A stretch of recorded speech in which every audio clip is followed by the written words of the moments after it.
우주의 운명으로 넘어가 볼게요. 네. 연결되는.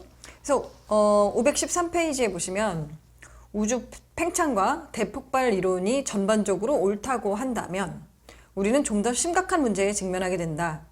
대폭발의 순간은 어떤 상태였는가? 대폭발 이전의 상황은 그 당시 우주의 크기는 어떻게 물질이라고는 아무것도 없던 텅 비어있던 우주에서 갑자기 물질이 생겨났는가? 이러한 물음은 우리를 곤혹스럽게 만든다. 사람들은 보통 특이점에서 벌어진 상황에 대한 설명을 신의 몫으로 떠넘긴다. 이것은 여러 문화권의 공통된 현상이다.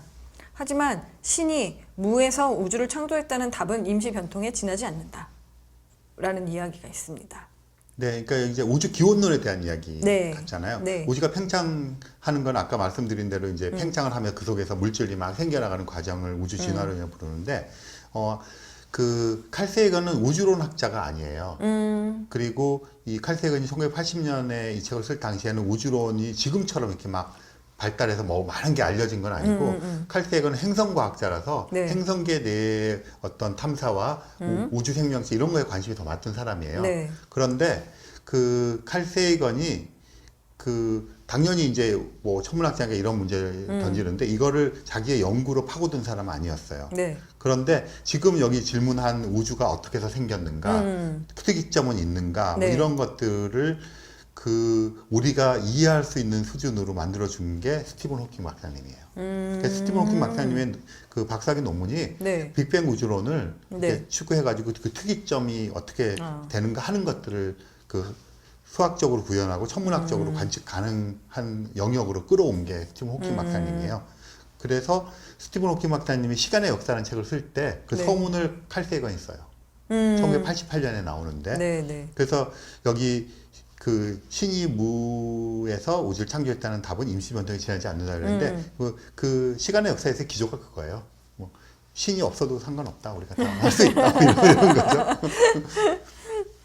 근데 그래도 어쨌든 여기에서 되게 여러 가지 질문들을 하잖아요. 지금도 어쨌든 고민하는 부분이기도 네, 할 것 맞아요. 같고, 사람들이 상상하면 되게 어려운 부분. 그럼 대폭발 순간은 대체 무엇이었는지, 뭐 그 전에는 뭐가 있는지, 우주가 크기가 있는지, 뭐 이런 등등등 되게 여러 가지. 네. 네. 그래서 이 1980년 당시만 하더라도 우주 기원에 대한 이야기, 그러니까 빅뱅 우주론의 이제 탄생, 이런 네. 빅뱅의 탄생이죠. 뭐 그런 거에 대해서 많은 접근들이 있지 않고, 지금 네. 말씀드린 특이점 정리라 그래가지고, 스티븐 호킹 박사님이 약간 뭐 허수 개념이라고 도입해서 어쨌든 간에 수학적으로 모순되지 않게 신의 도움 없다는 건 이제 인위적인 어떤 개입 없이 네.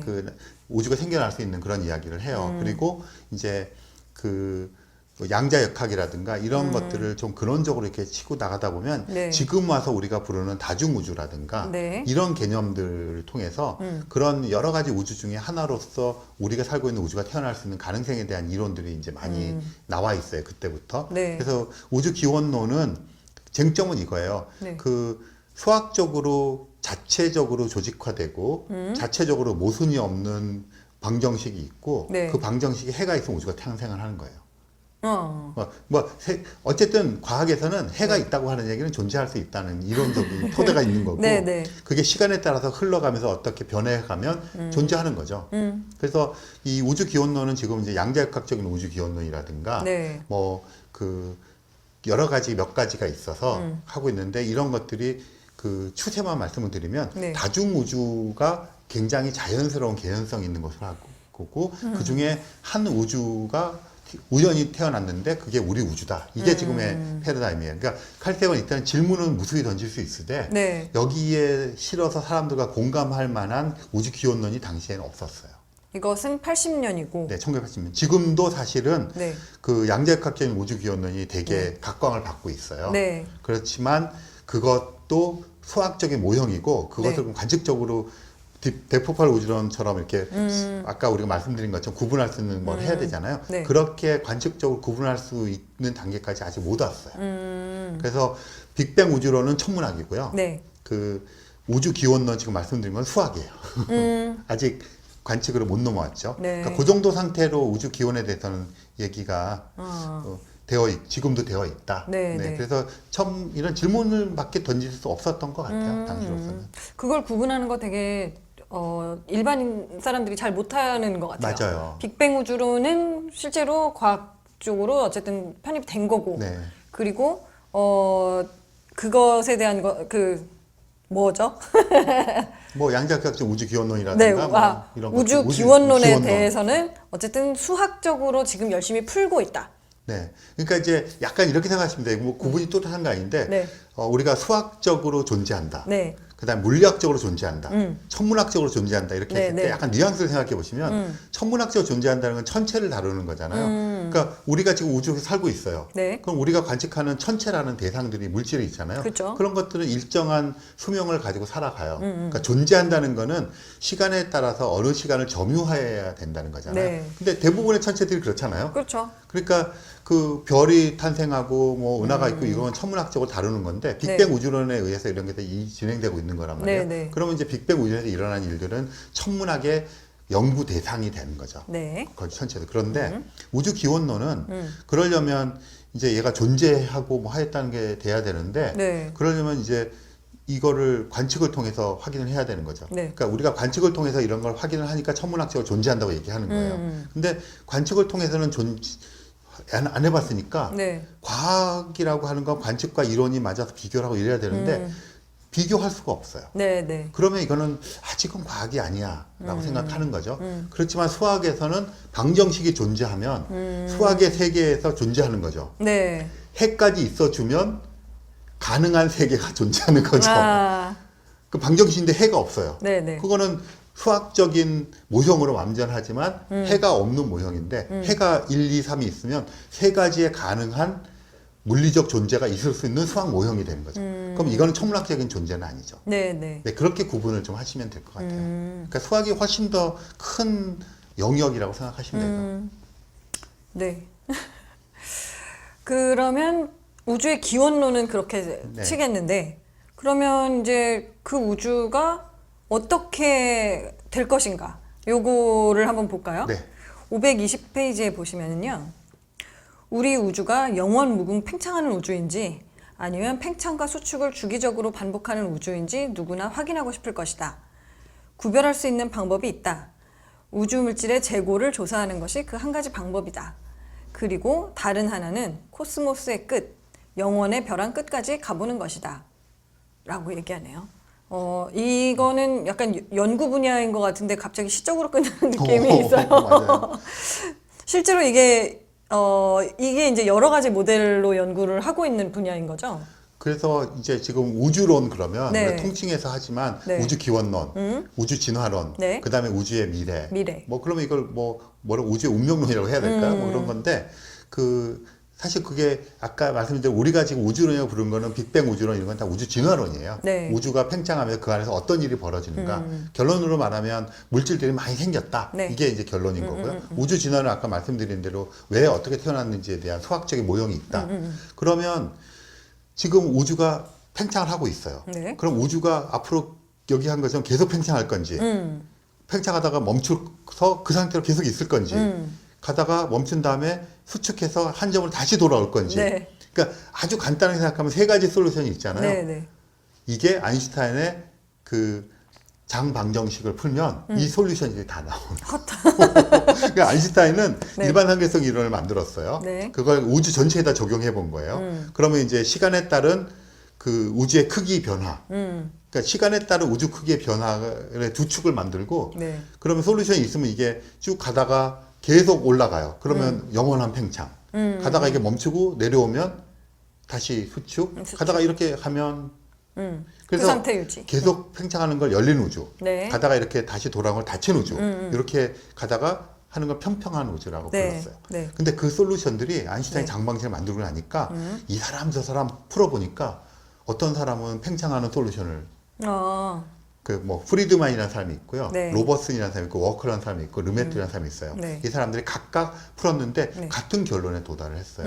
그래서 이 사람 4명의 이름을 불러서 그 방정식이라고 불러요. 아, 4명 이름 방정식. 네, 이름이 맨날 순서가 헷갈려요. 저는. 네. 그래서 근데 아인슈타인은 이미 그거를 갖고 있었던 거예요. 그래서 그 중에 하나가 팽창을 하고 있는데 지금 현재 시점에 다 팽창을 하는 거죠. 네. 그러니까 팽창 우주론의 이론적인 근거가 되는 거죠. 네. 그러면 문제는 지금 우리는 현재 시점에서 네. 관측을 통해서 팽창한다는 걸 알았어요. 미래를 어떻게 될까? 네. 근데 지금 관측이 되게 엄청나게 정밀하다면 그럼 이게 이렇게 가고 이렇게 가는 것들의 어떤 인자들에 의해서 할 거니까 지금 현재 관측이 엄밀하다면 요것들이 현재 관측에서 구분이 될 거 아니에요. 가고 있는. 그러면 현재 관측 갖고 미래를 예측할 수가 있죠.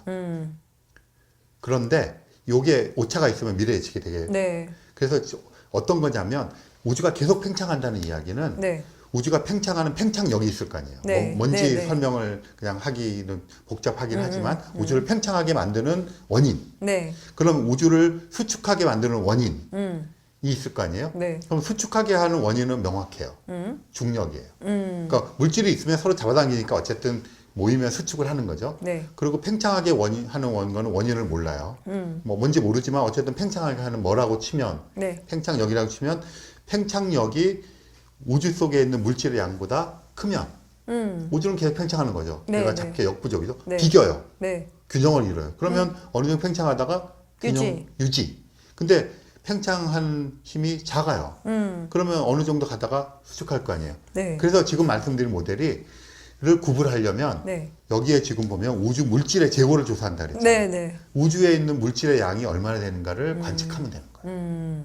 관측을 해봤어요. 네.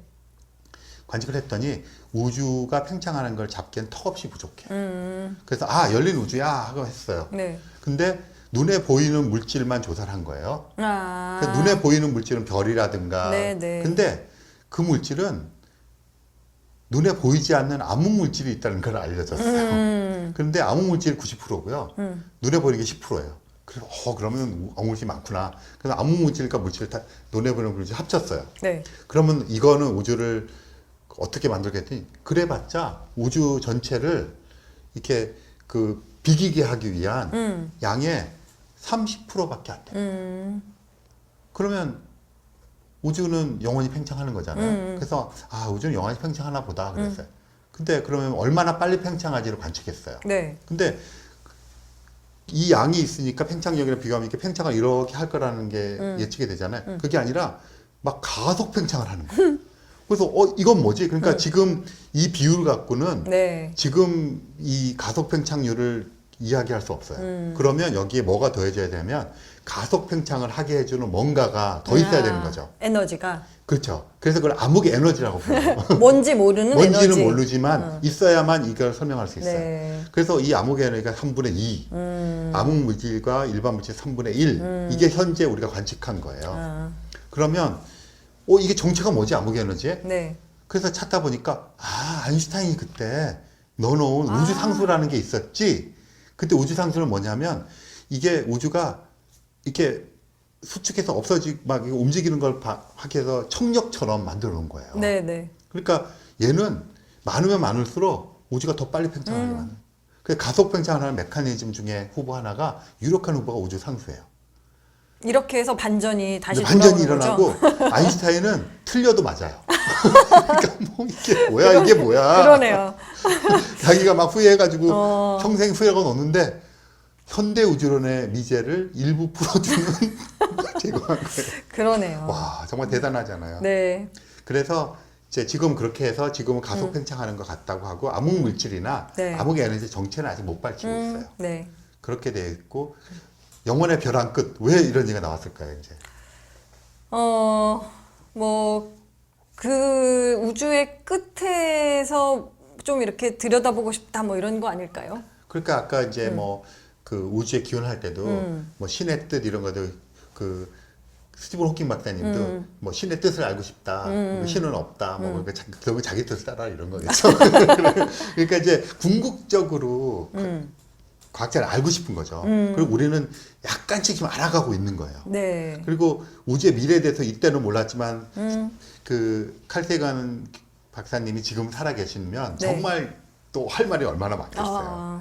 그렇게 되어서 점점 더 우리는 우주의 끝으로 우리 자신을 정말 지적인 어떤 고통이 있을지라도 몰아붙여서 그 우주의 그런 것들을 좀 조사해보고 그것을 통해서 계속 이런 우주의 진실을 파악해보자. 뭐 이런 조금 비장함이 있는 것 같아요. 네. 실제로 과학적인 것과 그리고 이론으로 있는 것과 뭐 밝혀진 것과 그리고 앞으로 어떻게 될 것인가에 대한 여러 가지 이제 뭐 이론들, 모델들 막 이런 것들이 다 합쳐져서 이 이야기 10장을 같이 읽었습니다. 어이구, 약간 갑자기 에너지 갑자기 많이 받아. 네, 그래서 이게 약간 네. 코스모스 쓰여질 때도 칼세이건 여기는 행성이라든가 요 정도 수준에서 굉장히 경험적으로 잘 쓰여진 거잖아요. 네. 근데 코스모스 책을 칼세이건이 지금 다시 쓴다면 앤드류 앤 코스모스는 조금 결이 다르니까 그렇다면 우주론이 대폭 강화될 거예요. 그러니까 현재 우리가 알고 있는 것도 네, 많고. 네. 근데 이제 칼세이건 당시의 우주론은 요 정도 수준이었던 거죠. 네. 하지만 어디에 언제든지 적용될 수 있을 정도의 문장으로 써놨다. 맞아요. 네, 그렇죠. 그러네.